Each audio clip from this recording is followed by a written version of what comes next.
Drum roll.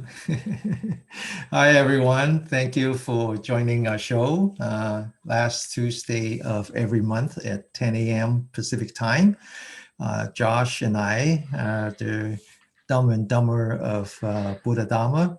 And I hope you guys don't mind and just humor us because we're doing it. We're doing it because it's just so much fun for us. Hi, Josh. How are you? Hey, Denny. Yeah, it's we were talking beforehand about Denny just shaved, and I'm actually growing out a beard for the winter that I've done the past few years anyway, but starting early this year. But anyway, Well, it, had I not shaved today, it would take me another 5 years to get to where you are now. So, yeah, I wouldn't want to. I wouldn't want to overstaying it by saying that I shaved. I didn't. I don't know what I did, but I probably just took the eraser and just rubbed it off. But that's what I anyway, was going to that's say, not. like That's the yeah, Photoshop eraser, yeah. And then also yeah. to tie in what we were picking up last time, we talked a lot about food. And the different Theravada things for monks about food. And here, Denny gets a refrigerator today, and I'm outside picking up trash by the fast food restaurants in my neighborhood. So how about that? We were not necessarily talking about food, but we were talking about diet.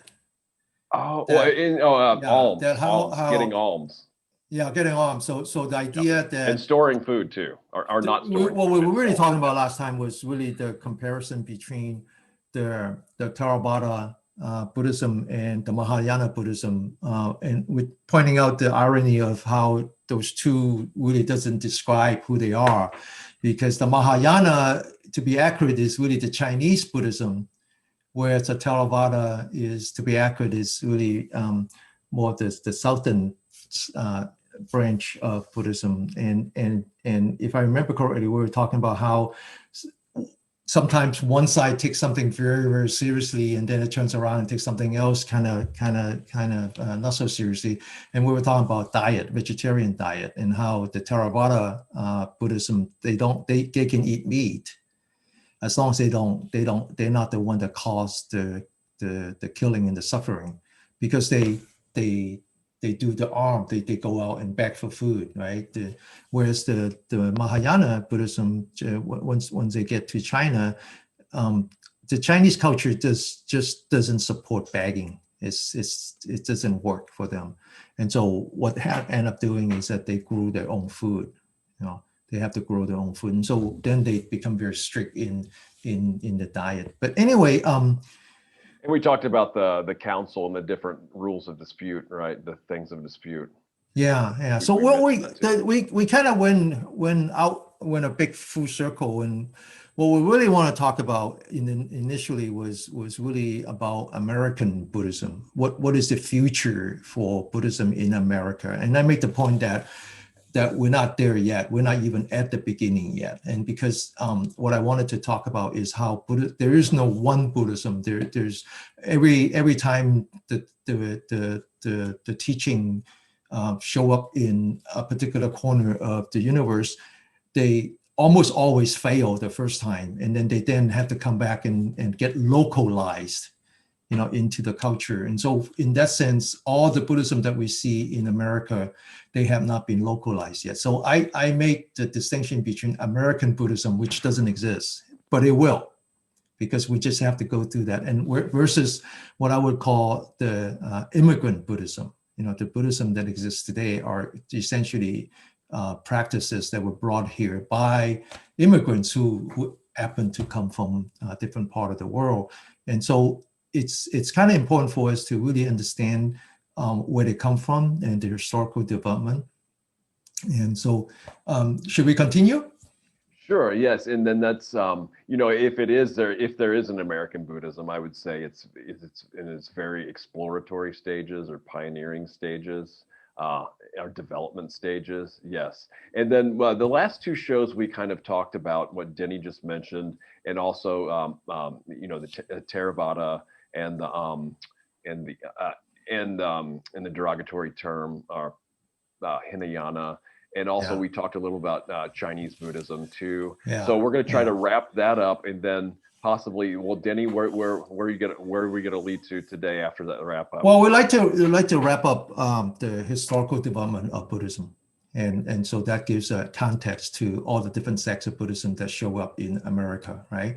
So probably America is unique in that we have so many different sects. Whereas if you go anywhere else, you know, you go to Chinese Buddhism, you might see Tibetan, you might see Japanese Zen, but it's very rare. You know, it's dominated by its own culture. So I do want to, the word I was looking for last time was tempest in the teapot. Oh yeah. So I do want people to understand that the reason that we want to bring up this thing called the Hinayana, which means small vehicle, is that it is a tempest in the teapot, in that it's a terminology that is used by the Chinese Buddhists to kind of pigeonhole or classify the Theravada Buddhism, and unfortunately, even though we're not supposed to use that word because it's meant as an insult, not so much by the person who is supposed to receive the insult, because he doesn't see it. The Theravada monk don't know what you're talking about when you say Hinayana. It reflects, to me, I really want people to stop using it. And unfortunately, the word Hinayana might not be used, but the Chinese version of that is used every day. It's used every day, and that should be stopped. That should be stopped, because first of all, it's an insult, and it's not even accurate, both in context and in history. So let me just pop up this chart here. Cool. And you know, it's all about intent too. So if it's intended as an insult, then obviously it's not wholesome, you know, or skillful. And then some people might even use it and not even realize that if the initial, you know, creation of the word was a derogatory intent, and they just use it unknowingly, it's still, you know, it still has that intent built into it as, you know, the superlative. So it's a good point. Well, I think there's a lot of terms that we use in our everyday life that Yes. we just stop using because it hurts people. You know, it's meant to hurt people. That should be stopped. Okay. Right. If it has the intent to harm, then yeah, then that's causing harm and ought to be stopped. Yeah. Yeah. Or, you know, So anyway, I yeah. think this chart here shows kind of the title is called the proliferation of Buddhism, and of course it all starts here, and here is the northern part of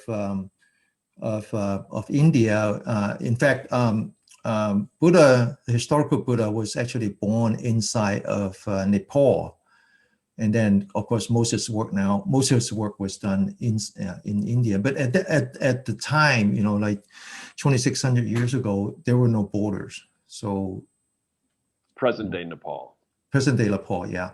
Now, of course, you just look at the timing. So CE is what we call Common Era. Sometimes we use AD after death. So we don't do that because that's Christian. So we just use Common Era. But that's basically 8th century after the birth of Christ. And then when we say BCE, that's before Common Era, or what we used to call BC, before Christ, right? So you can tell that, just kind of pick up. So when we say Theravada Buddhism, that's the yellow part, and I'll have the next chart to talk about how it first. There was a time when Buddhism kind of just spread out, and it came to Sri Lanka, and then from Sri Lanka it went to Burma or Myanmar. Or some people actually even argue that it went directly to Myanmar. Okay. Now this is Thailand. Now, interestingly, when I have a chance, I'll talk about Buddhism in Thailand. Buddhism in Thailand is actually relatively new. It's less than 1,000 years. It's actually interesting how new it is. And it has something to do with Mongolians, but that's a different story. I'll talk about that. And then eventually the Theravada Buddhism went to Laos and Cambodia. And which we don't hear a lot about. It's a small country. Yeah, it's a small. Those two are very small country, both in size and number of people, and they're just now starting to open up for tourists. So a lot of people from the West knows very little. We know a lot about Thai, yes, because it's so open, and so we tend to think that, you know, the Thai Buddhism is very old, but my point is that it's actually not very old. It's actually, and there's some A quick aside, there's some Thai forest traditions here, or in California, Abhayagiri is one of them. Absolutely, absolutely. Yes, Again, I call that, I call all that immigrant Buddhism, yes. right? So they were here, initially to serve the Thai immigrants, and maybe, but now at one point, Buddhism actually went all the way to Indonesia, which is down here. This is Philippines, but they actually went all the way down to Indonesia. You can see a lot of the ruins in Indonesia. Now, of course, then when the Indonesian became Muslim, then they got kicked out. Okay, so all of that is called Theravada. Okay, that's all called Theravada. Now, then this part is what we call Mahayana, but actually there's two distinct sect. One is what we call the Chinese Buddhism, and one is called the Tibetan Buddhism. Both of them are considered Mahayana Buddhism. Okay, and initially the Buddhism actually went to this region, which is now this is North India, and then North India borders with Pakistan. Pakistan borders with Afghanistan.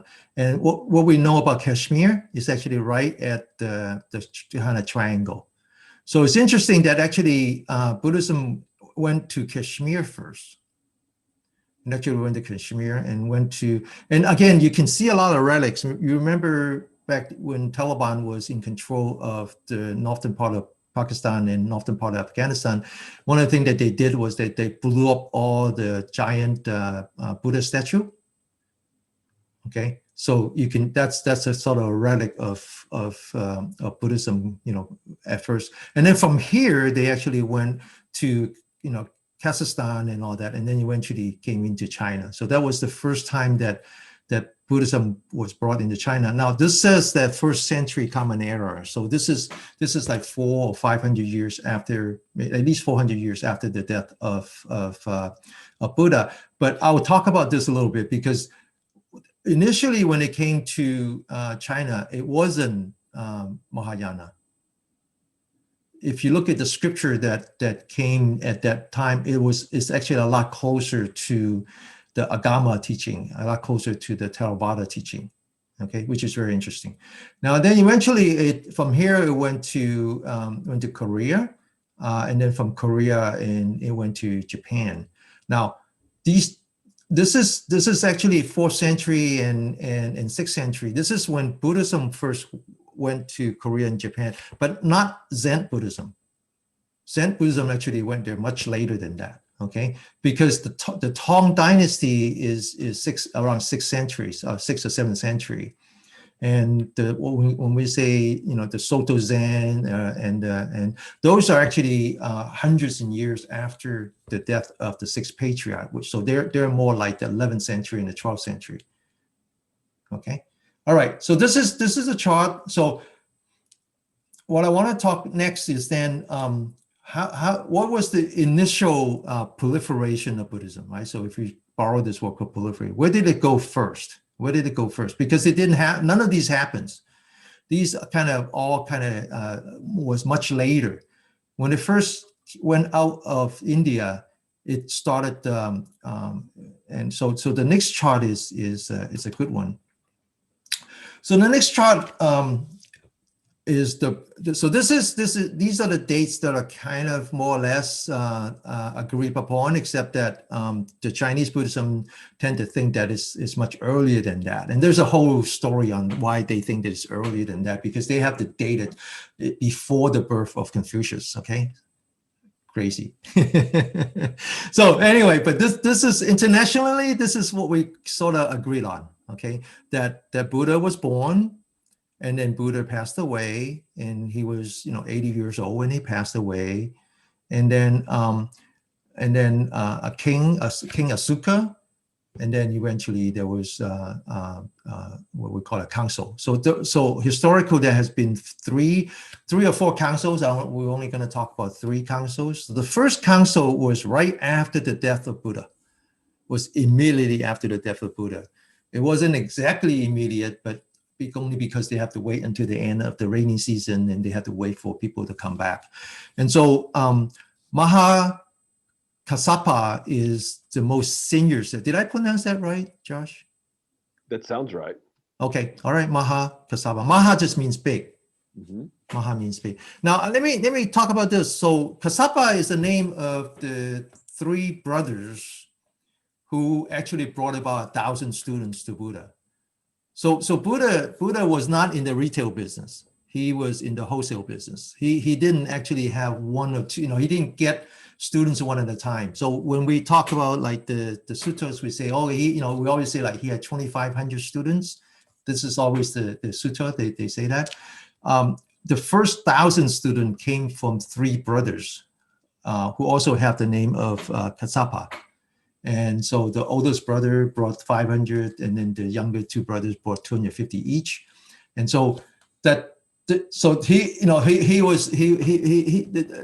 a lot of discussion on that, because that was intentional, that Buddha decided that what he wanted to do was to really enlighten the leaders, the religious leaders, and then they brought them with them. Now, that also explains why Buddhism is so complex, because when you talk about the different sects, they actually start with, they already exist before Buddha. They actually exist before Buddha, and Buddha kind of brought them into the fold. And so they each have their own kind of uniqueness, not because of Buddha's teaching, but because of the initial condition.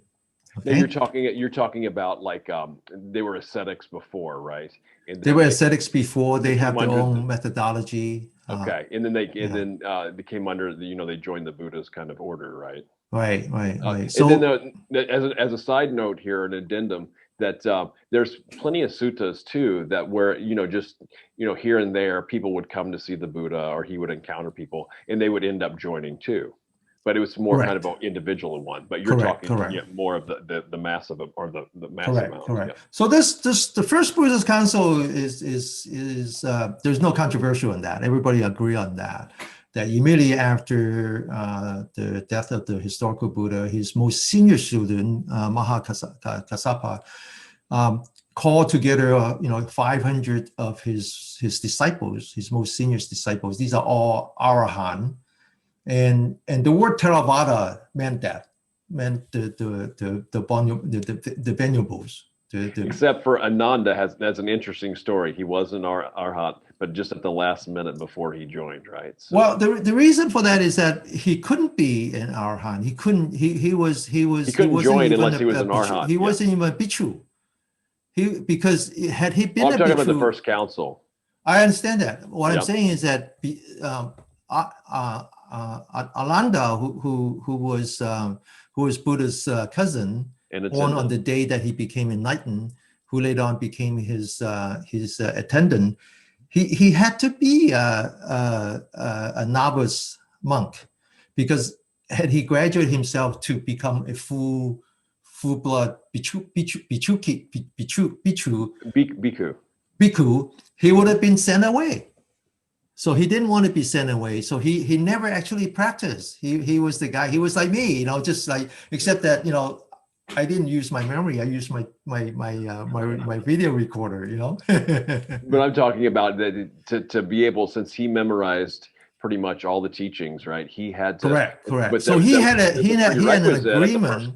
He had an agreement with Buddha in that he had to attend, for him to be the disciple. He has to attend all the lectures.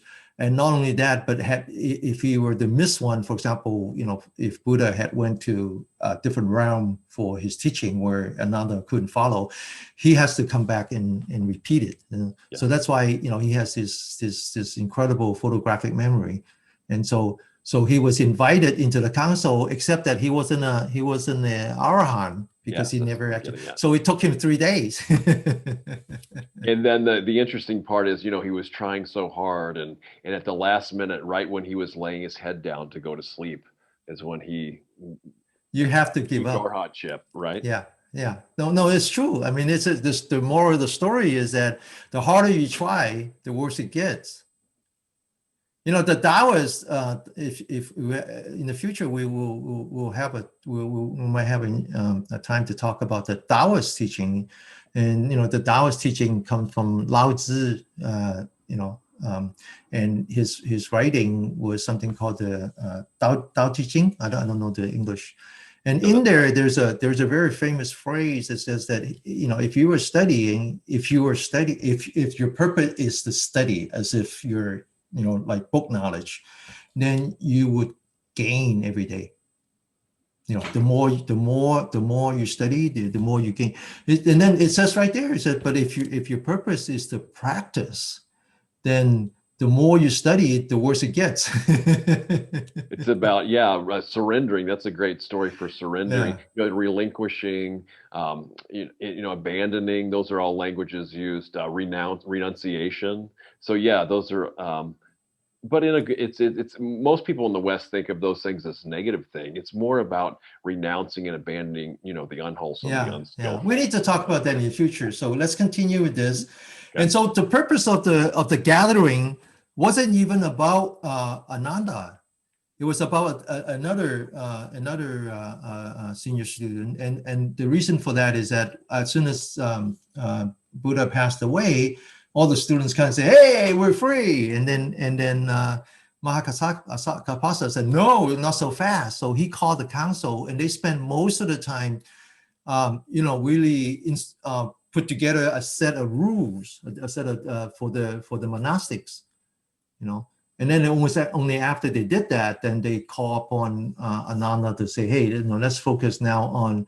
Let's now agree on Buddhist teaching. So when we talk about the suttas that are studied in Southeast Asia, the Theravada, all the Theravada teaching, they came from that. They were passed. Now, of course, back then there were no written language, but they were actually passed on from generation by oral, by essentially, you call that hymn, singing, right? Say it again. Singing, they actually sing. Oh yeah, it's because Pali is such like a lyrical language, and the Buddha's teachings were kind of, excuse me with my eye there, were structured so where it has like a refrain, like a song, and it repeated over and over again for memorization. We also have to realize that this is what was heard, right? It's not exact, it was based on the level of kind of accomplishment of whoever recorded it as well. And like I think we said earlier, one person will say one thing, but if another person says, "Oh, I don't remember that," well, then it didn't go in, right? There had to be consensus. Correct. So it was very, very. So they were throwing out things more than they were accepting things. If one disagrees, says, "I didn't hear that," and so well, then okay. And which is amazing because the Pali Canon is so massive, the three baskets, humongous. Yeah. I don't know, so then that's what we call the first council. So that's the beginning of all the Theravada teaching. Keep in mind that the Chinese Buddhism, the Tibetan Buddhism, that wasn't even in the horizon yet. Okay. Now the second, interestingly, and we talked about that last time. So this is in some way this is still a review. The second council happened about 100 years later, and so. Either 100 or 200, but 100, let's say 100 years later. And it came from a disagreement between two different groups of monks, two groups of monastics. And it has to do with the issue of money. And the original teaching of Buddha was that they have to renunciate. So when they renunciate, they have no use of money. Now, of course, they did that. He did that because all his students were like super rich. Like they were just super rich. So they have, in order for them to be his student, they have to give up, right? So they have to. He would make them into beggars. That's what bhikkhu means. And so then, of course, as time goes on, it becomes impractical, and still they would not accept money. And so the story was that then they put a pot.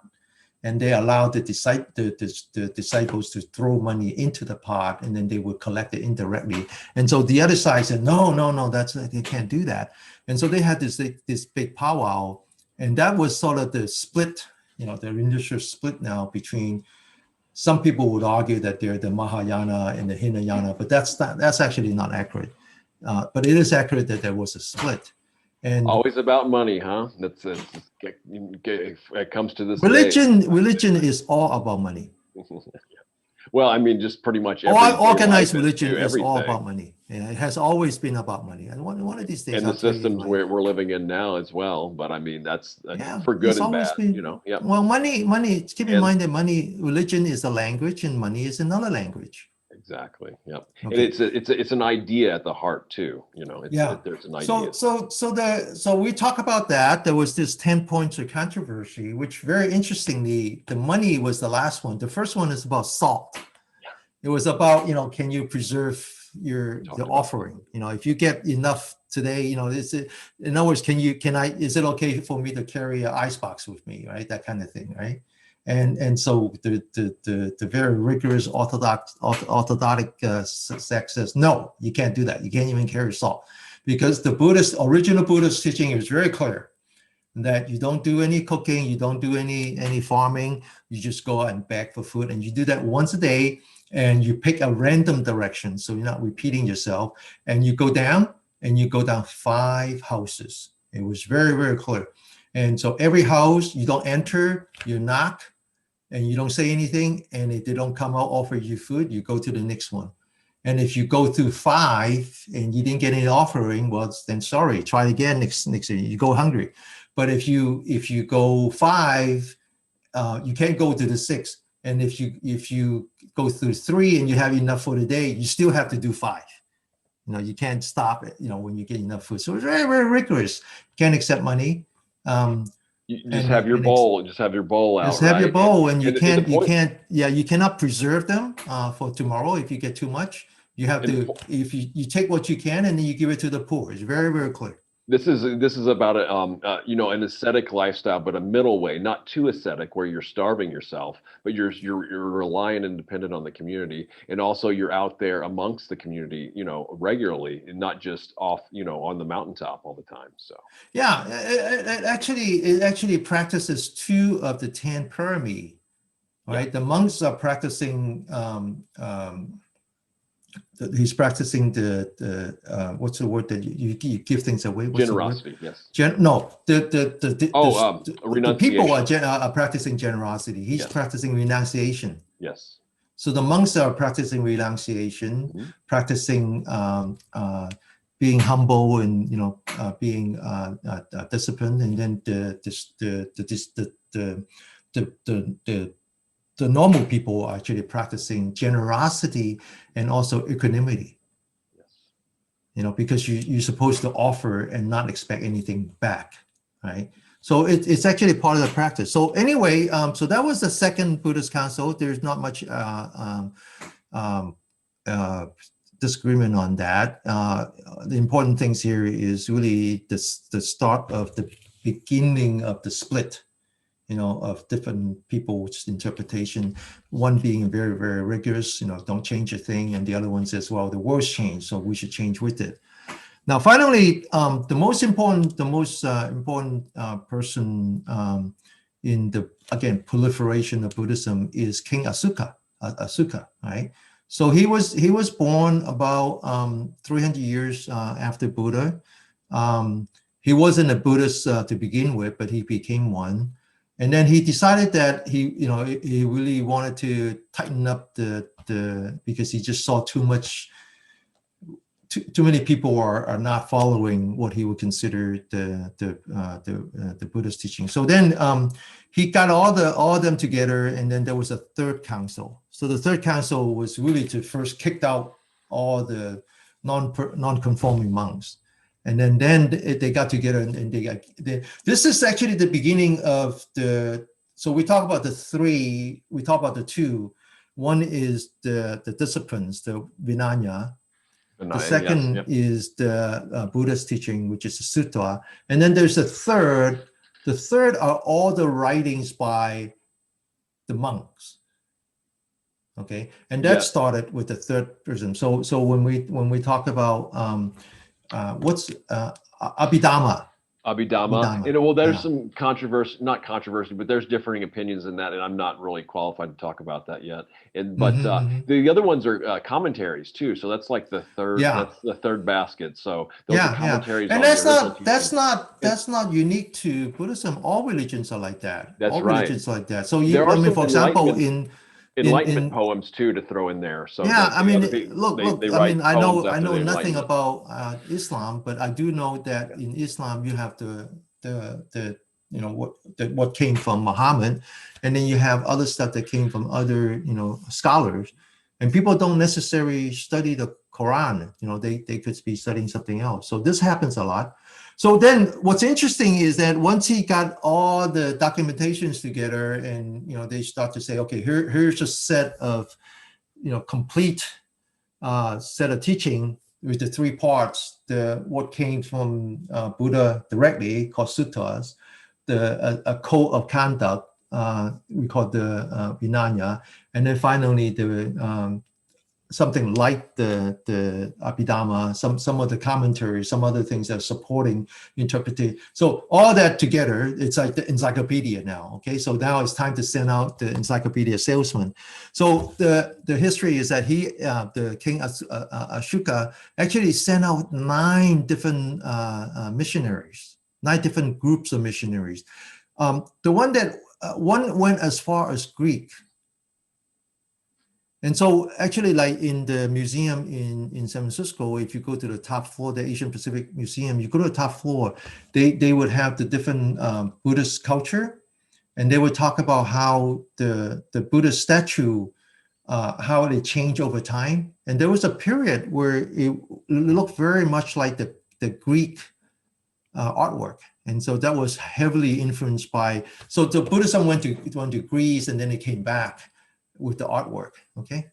Speaking of that real quick, this is a kind of a fast forward and then a quick rewind. I just got a book, haven't got into it yet. It's called The Search for the Buddha, The Men Who Discovered India's Lost Religion.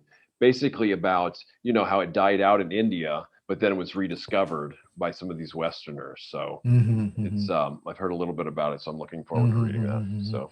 So it went as far as Greece. I mean Greece, I don't mean Greek. And then it went to Kashmir. We talk about that. And then it went to Myanmar and Sri Lanka. Okay, and that was in the 3rd century. So if I now go back to, the first slide,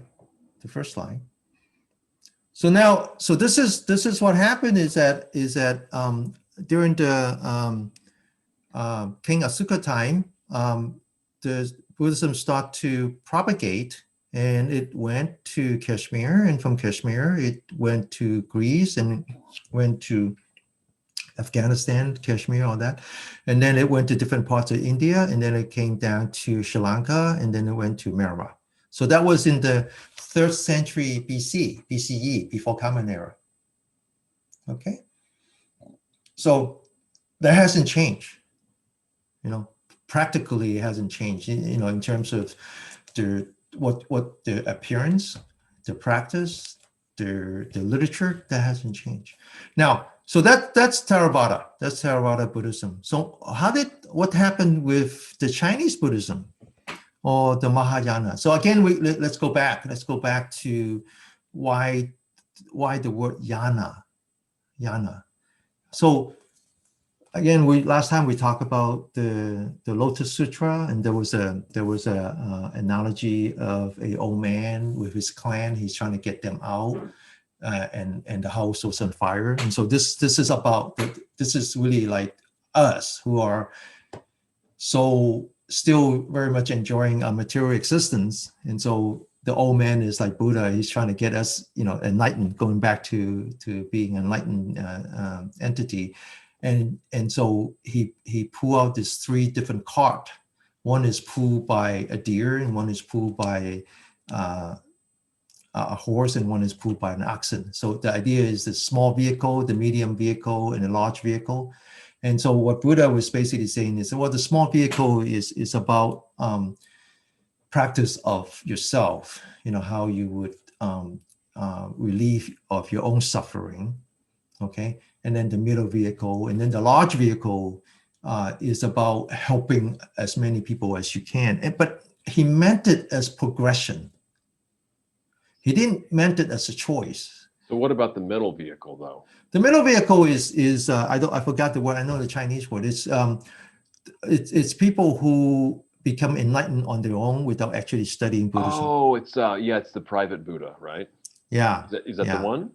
Yeah, they can Okay. actually just so people think that the Taoist, the origin, the first patriarch of the Taoist, the Lao Tzu was one of those, that he was able to enlighten without actually Without the studying Buddhist it. teachings or Without the teacher, Buddhist right? teaching. Yeah, he's fully capable of doing that by just observing the nature, the rising and falling of the nature. And so But that's different than full Buddhahood, though, right? no, well, I mean, it's all a path. Oh, you can still get there, yeah. Oh, absolutely. Well, Absolutely. in the historical Buddha, he had teachers, but he had to end up abandoning them, and I guess what's important to me is that people think that there are three different choices. They're not three different choices. There's three different progression. It's a progression, yeah. Mm-hmm. I always said that you can't be a lifesaver. You can't without knowing how to swim. That makes no sense to me. Right. And on the other hand, you can't be an expert Olympic swimmer, without wanting to be a lifesaver, because then it's all about you. That makes no sense neither, right? Because in the end, to be a full Buddhahood, to be fully enlightened, you have to have compassion, loving kindness, empathy, and equanimity. You can't hide in a cave and become a Buddha. It doesn't work like that, right? Anyway, so that's the word yana. And so unfortunately, the Chinese Buddhism interpreted as a choice as opposed to a progression. So they focus on Mahayana, which is the way of the Bodhisattva, focusing on helping others, thinking that in the process you will help yourself. That would be like saying that I don't know how to swim, but if I put on a pair of red trousers, red shorts, and become a lifesavers, and if something happens, I'll jump in the water, I will be an expert swimmer automatically. That makes no sense to me. But anyway, I don't know. Okay, so what's important to so then after it went to the South, Sri Lanka and Myanmar, then it died out in Europe, right, because of Islam. So then it went to China, and when it first went to China, it was first century. It was within 100 years after the birth of Jesus. So just looking at that, you can see that there's a difference of 400 years. Just looking at that, right? That when it first went to Sri Lanka and when it first became the practice of the Theravada, to the point where it went to China, it's already 400 years, except what is called the Mahayana didn't even start there. Didn't even start when it first. So when it first came, the most famous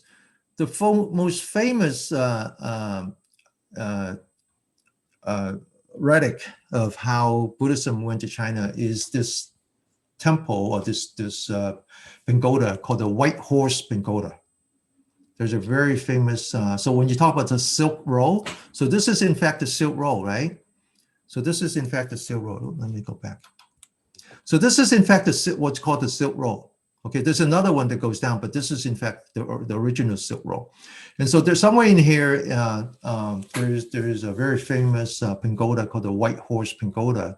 And this was first century. So this was in 67 Common Era. Okay, so it was 67 years, and two monks actually came from Kashmir. It actually came from Kashmir, and then they settled into Kazakhstan, and then they came into China. And the story was that one day the Chinese emperor had a dream, and the dream was that there was really bright light from the west, and so he called in his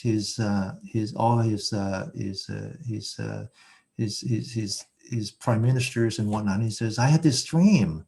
And so one guy says, oh, that was because a great man just was born in the West. And so he says, well, then we have to send people there to find out what's going on. So he sent a whole bunch of people. And then this group kind of left the capital and worked towards the west. And so, of course, they were complaining about how they had to live the life of riches, to go west, where there's nothing but desert. And then halfway there, and they saw these two monks, carrying all these books on the back of a white horse. And they said, well, where did you come from? He says, well, we came from the west. We were going to bring this teaching from Buddha to you. And he said, well, then, that's the end of a journey. Let's go back. So they built this white horse pagoda, and so the two monks live in this temple, and they start to translate. And so the first sutra that they translate is called the Sutra of the 42 Chapters. And it's a very simple. The style is very much like the Theravada teaching. Okay, so that wasn't even Mahayana. That was the original. And now let's go back to that was in Sanskrit. But where did that come from? What country or? Well, the two monks supposedly came from a part of not Tibet, but this is Tibet. But there's another one here called the where all the Uyghurs live Mongolia? now. No, Mongolia's up here. Okay. Yeah. No, there's some controversy now. Xinjiang. Okay. This is the part that is very controversial right now because of the minorities, all the Uyghurs live there, and all the Han Chinese, went in there, and there's a lot of problem here. So they were actually traveling scholars. So even though they came from that part, came from Kazakhstan, they actually originally came from Kashmir. Okay. But they were traveling, and their idea was to travel to China, bring the teaching to China. And so there are three sutras that are very, very famous that were from that era. You probably know them. One, Master talked. I wish I did. Well, anyway, the 42 chapters is one. Mm-hmm. I know the Chinese word. I just don't know the English word. There are two others. They're very famous. All three. Is it the 30 verses? No, that's not. That's Master actually taught one of them one time. Oh, the retreat I was on. We did the 8 realizations of great beings, but I think exactly. Is that it? Okay. Yeah, that's another one, and then there's one more.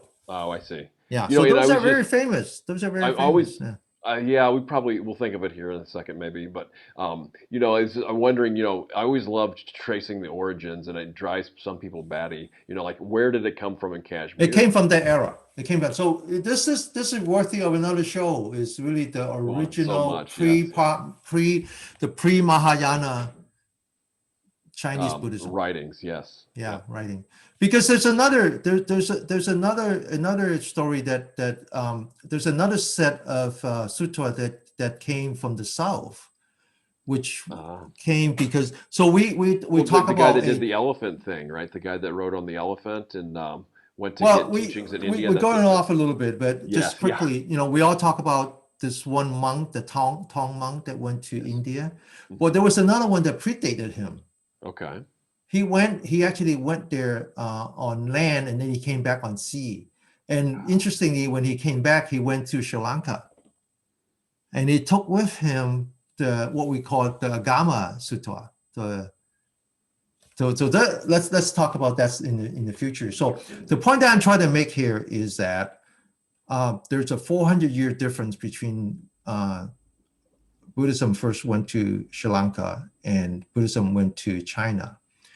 Except that there's another 200 or 300 years difference between when it first went to China and then what eventually became Mahayana. And the only thing that I don't want to give a lot, the details are not important. What is important is that, again, we're going back to how in every place that Buddhism goes, it has to get localized, that it failed the first time. And so when we talk about the Buddhism going to China, it was all about renunciation. So if you read the 3 sutra, the one that you talk about, which is the 8 realization, and the one here with 42 chapter, there's another one. It's an original Buddhist teaching. It's all about renunciation. It's all about practice. And all that. That didn't work for the Chinese. We forgot Bodhidharma. That's Bodhidharma is much later. Bodhidharma is much later. Much Okay, later. so That's another 700 years later. Okay, yeah. So we got a lot of ground to cover. Yeah. So in order for it to be successful in China, it had to be localized. It cannot just be translation. It had to be localized. So one example I use is that when I travel, especially when I travel to Southeast Asia, I love visiting McDonald's and Kentucky Fried Chicken.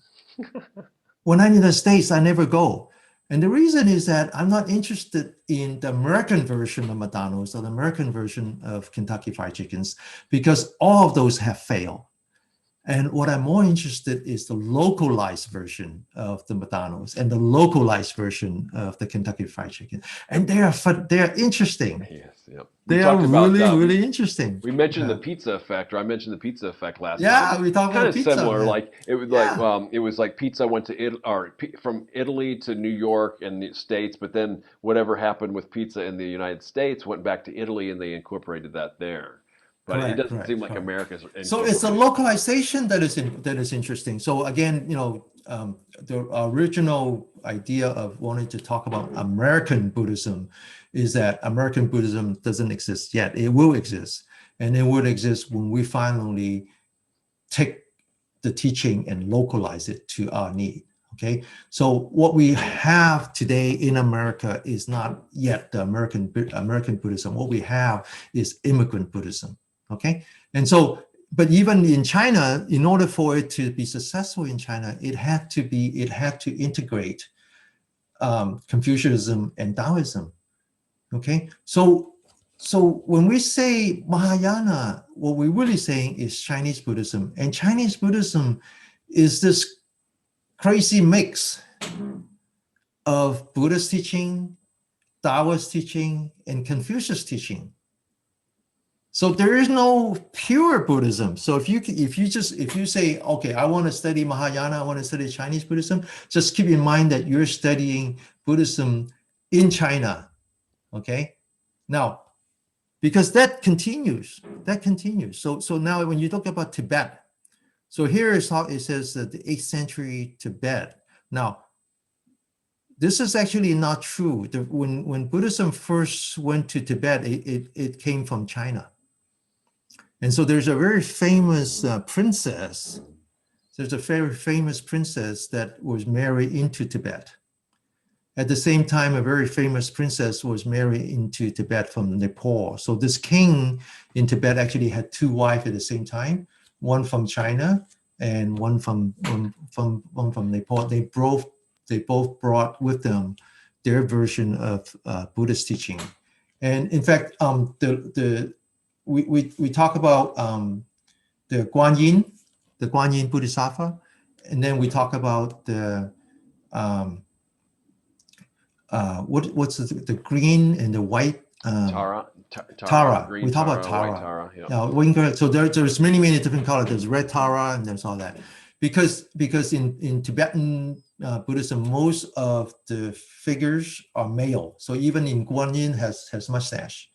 Okay, so they had to kind of have this female version of all these, because in order for them to practice convey compassion, they had these females. These females are called Tara. And so the story is that one day Guanyin flied over Tibet and to see all the suffering, and she or he shed 2 tears, and one was the green Tara and one was the white Tara.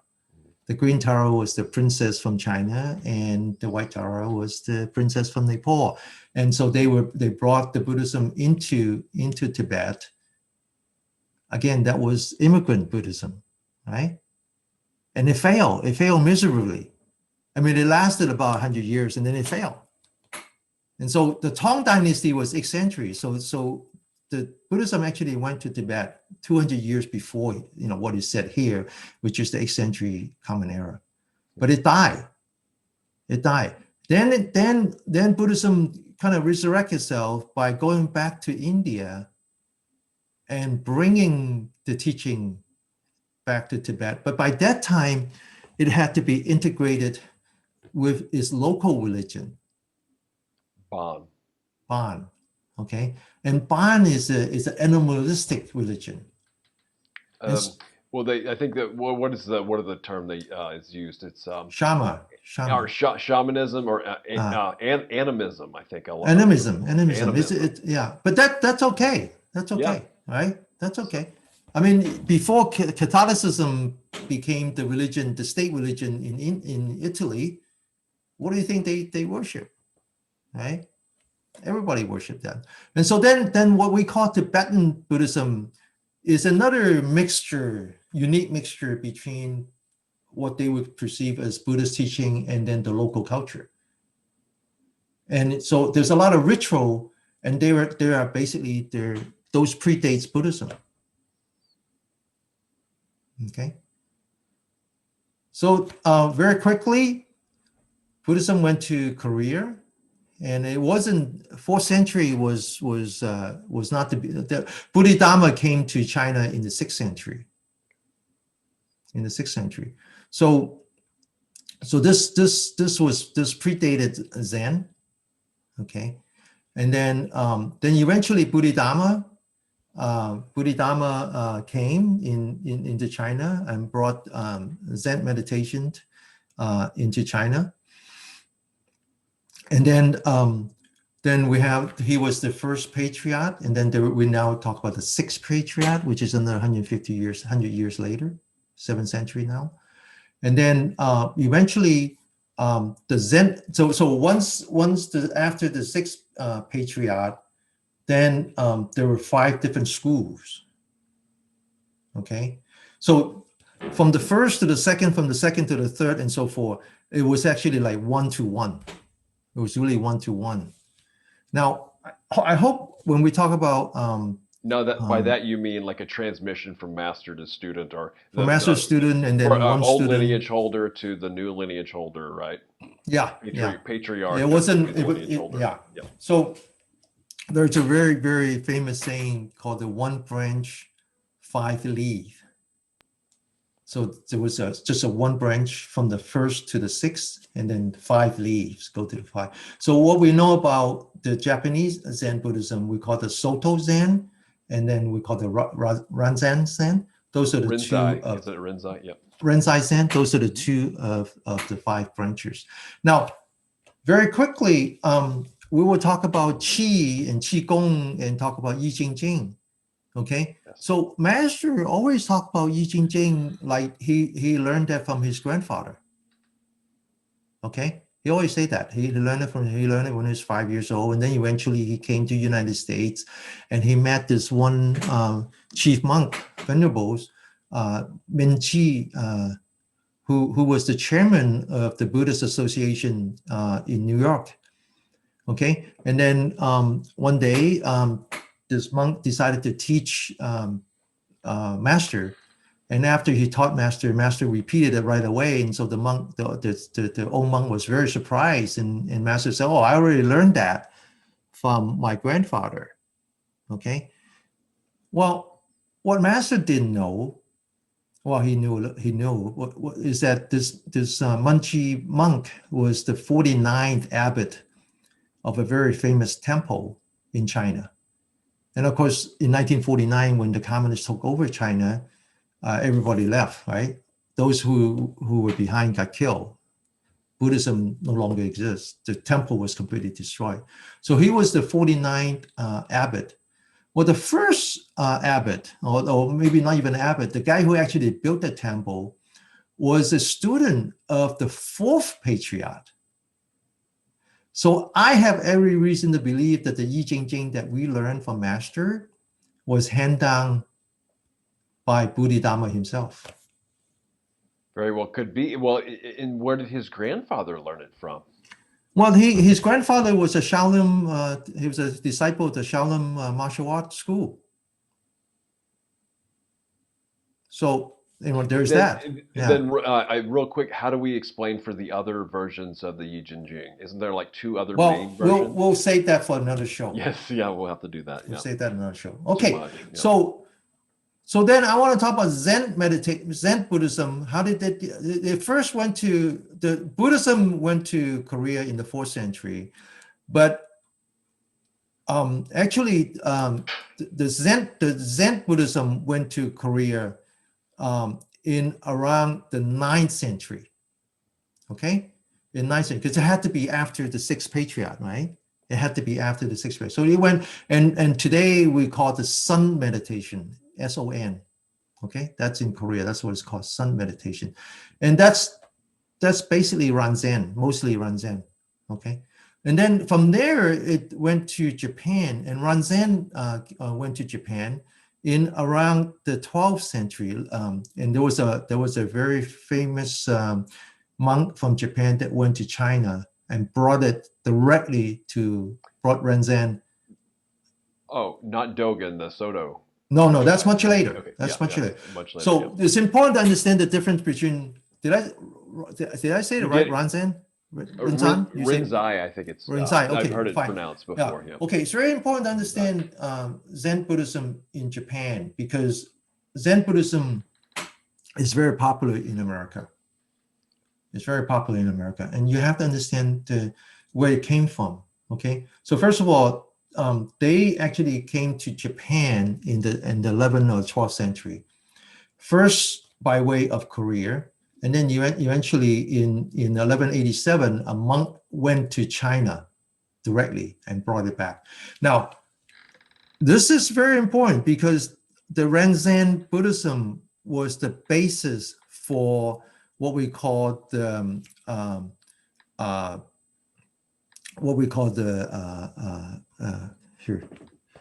Bushido.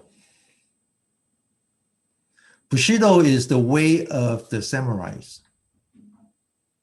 So the Zen Buddhism the Renzen Buddhism in Japan is a little bit different from the Renzen Buddhism in China, in that after it came to Japan, it had to be localized again.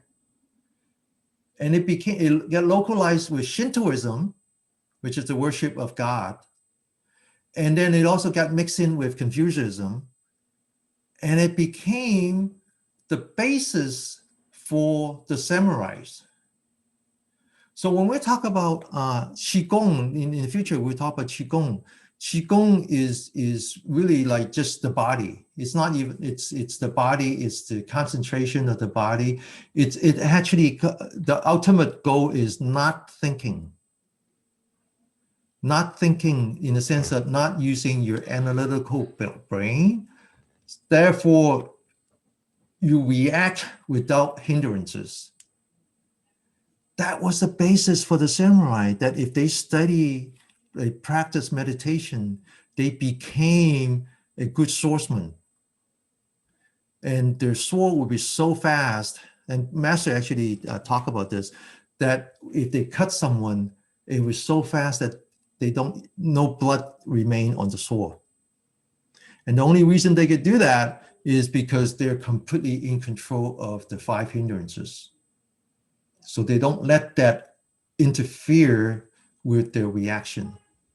Okay, so the people who study, the people who are listening to this, some of them are studying martial art. They will study the Yili trend, and they talk about that too. They talk about no thinking.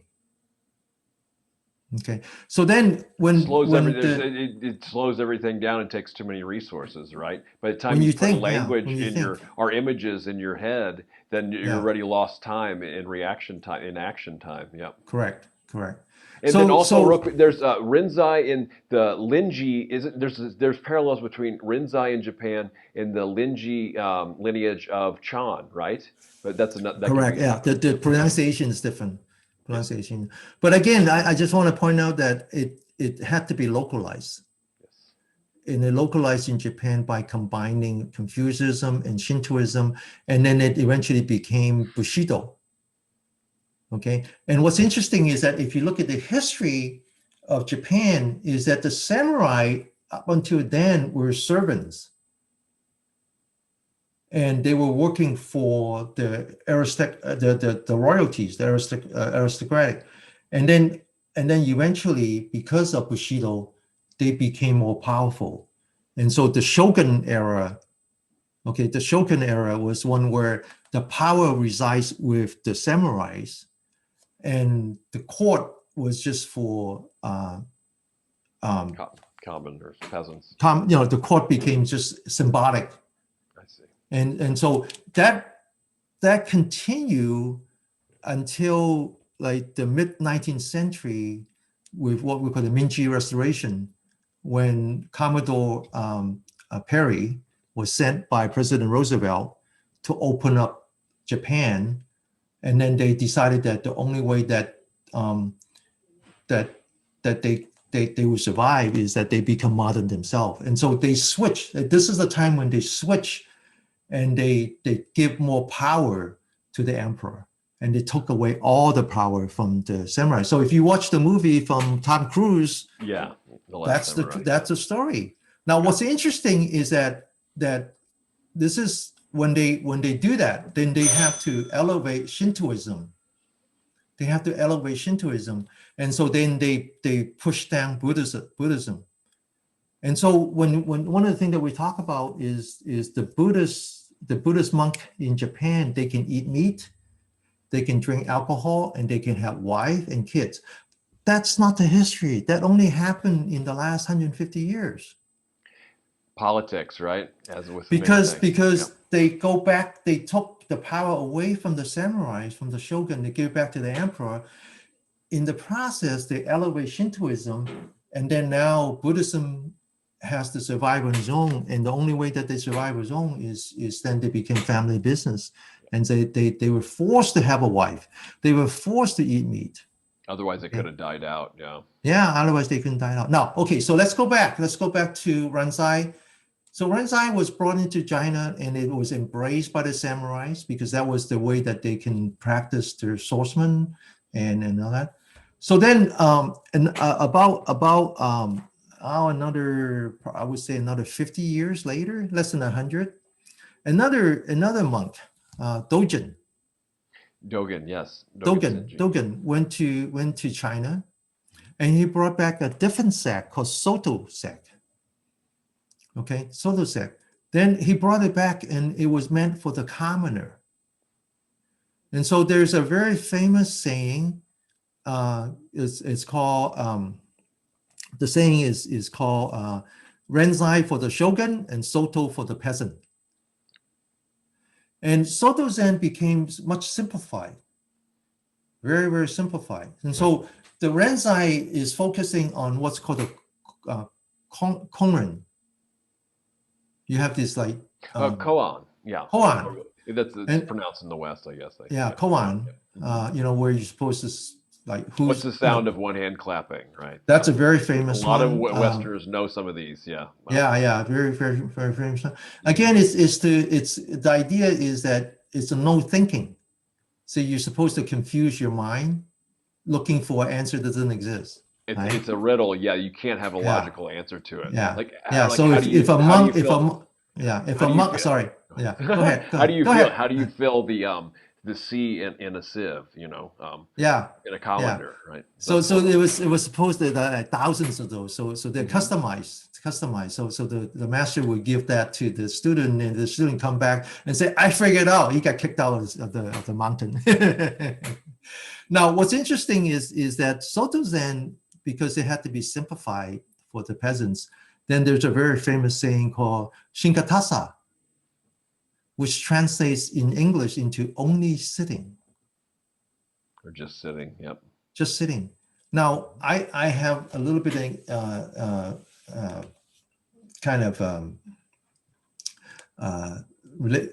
experience with the Soto Zen, and so that's what they do. They just sit. They just sit. That's what they do, and so it's another method. Okay, so I think that's probably what we should do today.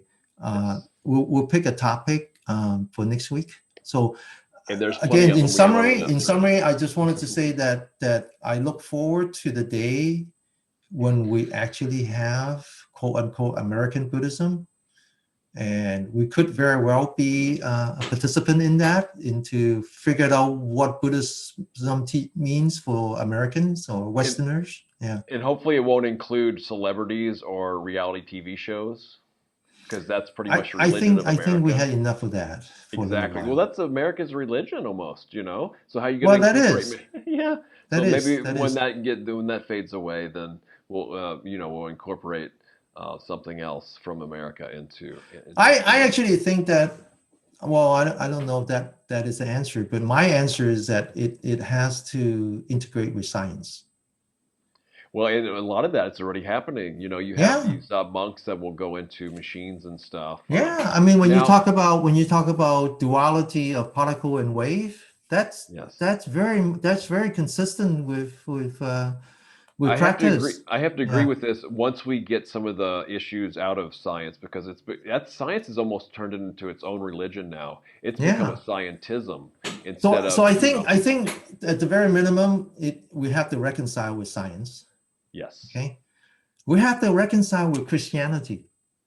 Yep. And Thich Nhat Hanh wrote that one book, Living Buddha, Living Christ. But I don't know how much of an impact that had. But yeah, that's another thing that came to mind as well. Yep. And finally, I believe it has to reconcile with capitalism, or whatever economic system happens after all this. I believe that. I think going forward, I'm hoping that that this is Renaissance. America is we have enough of the other way. Let's try a different way, and maybe compassion. Well, maybe there's such a thing as compassion capitalism. Who knows? Right, and it's all it's a great experiment here in America, the melting pot, and lots of experimentation. Listen. Every day, I try to remember what the world was like when I was born. Okay. We were the first family that had a refrigerator. We were the first family that had a radio. We were the first family that had a television. When I came to America, 15 years old, in 1971, we didn't even have plastic bags.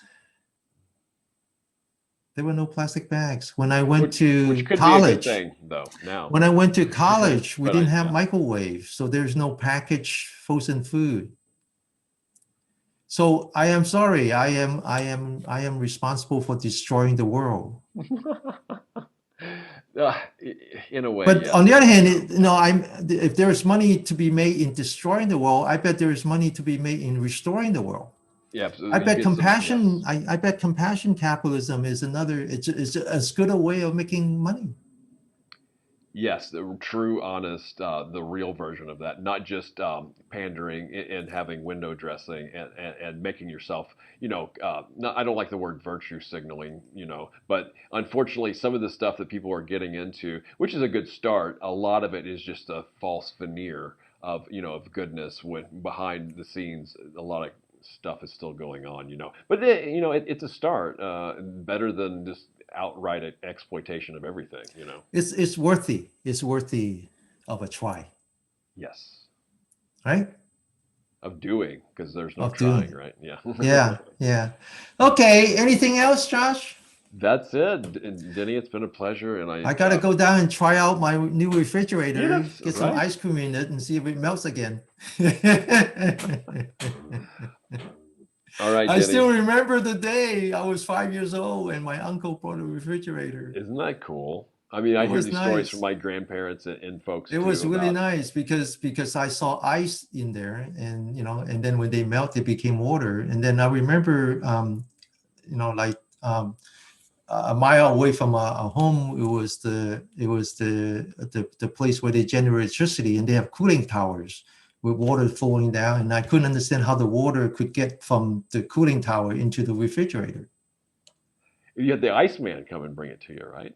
No. Oh, this was a refrigerator. This was American-made Emerald. Come on. Because I know they used to have people bring around ice, and then. Oh no, that's called icebox. That's not called a refrigerator. That's right. Okay, so that was Okay. Right. I really enjoyed this, Josh. It was great. Really enjoyed this. Yeah. Okay, let's do it again. Okay, next month, same time, last Tuesday around noon. Put that on and then Denny wants to. can join Denny's new venture or continuing reimagined venture on Zoom, right? Yeah, so we have a, thank you for that, Mhm. Josh. So we have a practice on every Saturday at 8 o'clock Pacific time. And there are two ways you can join. You can, so this is like the David Letterman show. You can watch it on TV or you can come to the studio, okay? If you want to come to the studio, you go to dennykmew.com/fellowship. So then you can buy a drop-in ticket, and then Which is free. we can participate on this thing called Zoom. So we can see each other and practice together. So basically, it's a 1 hour of exercise and meditation. Actually, it's all meditation. It's just that the exercise itself is meditation. Now, that's if you want to come to the studio. Okay, this is David Letterman. So if you just want to watch it on TV, we actually last week started to do that on YouTube. So if you subscribe to this channel and you click on the bell, then you will get a notification on email when we start the show on 8 o'clock Pacific time on Saturday. All right. So Josh, you have something else too. Well, yes, shameless plug that you can read some of my work and see what I'm up to at integratingpresence.com. It's 2 words, integrating and presence. Next time, put the .com in there, Josh. I didn't put the .com in there? No. No. No. I don't know if there's enough room on this. Oh, maybe not. Maybe not. About. Okay, so it's simple enough. Integratedpresence.com. Yeah. Integrating. Let me spell it real quick. integratingpresence.com. There's a lot of good stuff on that. A lot of good stuff. Yeah. Okay, with that, thank you. All right. See you next week, next month. Yes. Hope you enjoyed this.